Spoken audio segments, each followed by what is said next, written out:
I have to ask the question though, as especially being in the utility space, utility providers, and I'm not saying necessarily PPL, but this space has been a target for many cyber attacks in the past few months. Um, I'm curious, what measures is PPL taking to protect that disparate data that you're consolidating and making sure that you at the same time ensure business continuity? Cybersecurity is on top of everyone's minds, and we invest heavily in cybersecurity. We do it in a few different ways.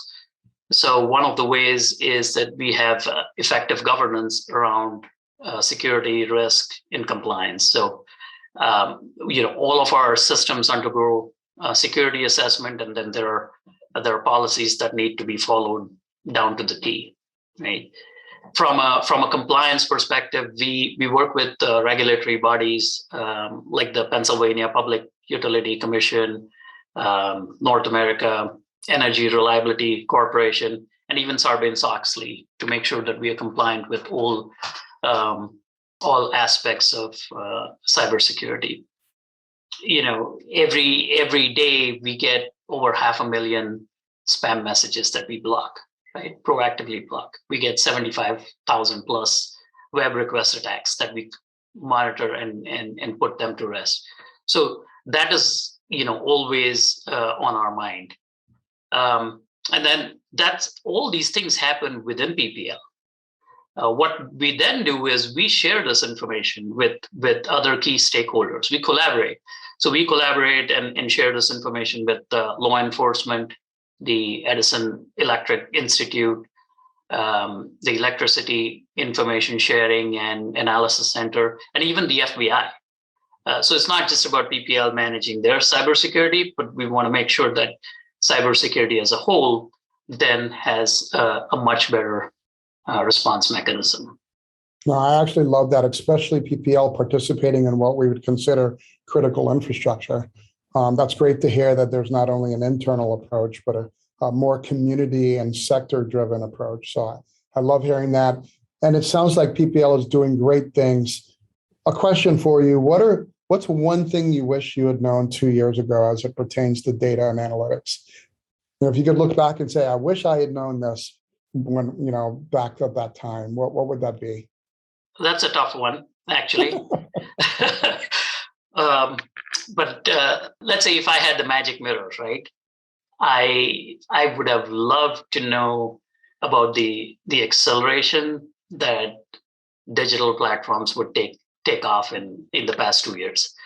With COVID-19, I think every business has been altered in some shape or form, right? And everyone had to pivot to a different model. In most of these cases, data and analytics or AI has been the essence of the change. So if you look at the restaurant and the food and the beverage industry, right?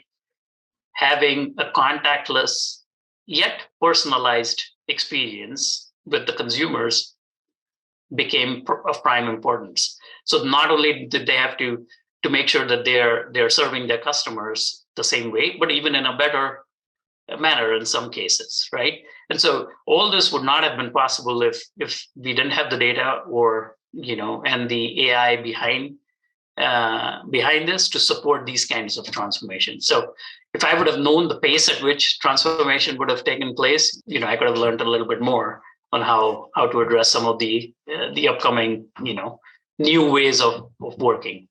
Abhijit, I really appreciate that perspective. And of course, that's looking behind. Let me switch that up on you. Looking forward, what excites you about the future of data strategy? So looking forward, right? So as I mentioned, right, data is the glue for every business. It's there in every enterprise, whether we use it or not.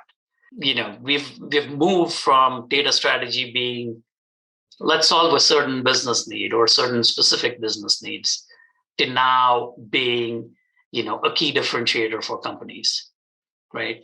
So companies that are investing in digital platform ecosystems that are powered by data and AI algorithms are the ones that are having a significant advantage.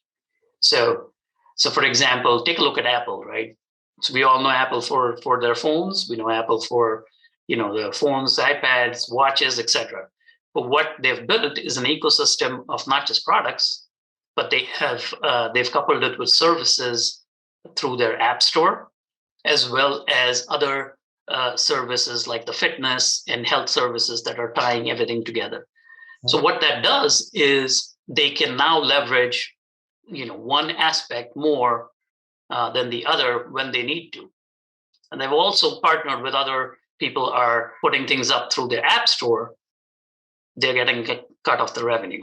So it's like an ecosystem that they've built. And most companies are going towards that. That's the key differentiator. And to build that, you may or may not have all the data that you need. And you might want to partner with some other firms to actually make that ecosystem happen. But that's where the data strategy is going towards. And that's where data and AI are going to be key in helping us build that ecosystem. Completely agree. And there's no doubt there's a bright future ahead for PPL. And Abhijit, thank you for your leadership in this space and for joining me today. And thank you for watching. Please visit cdomagazine.tech for additional interviews. Thank you for having me.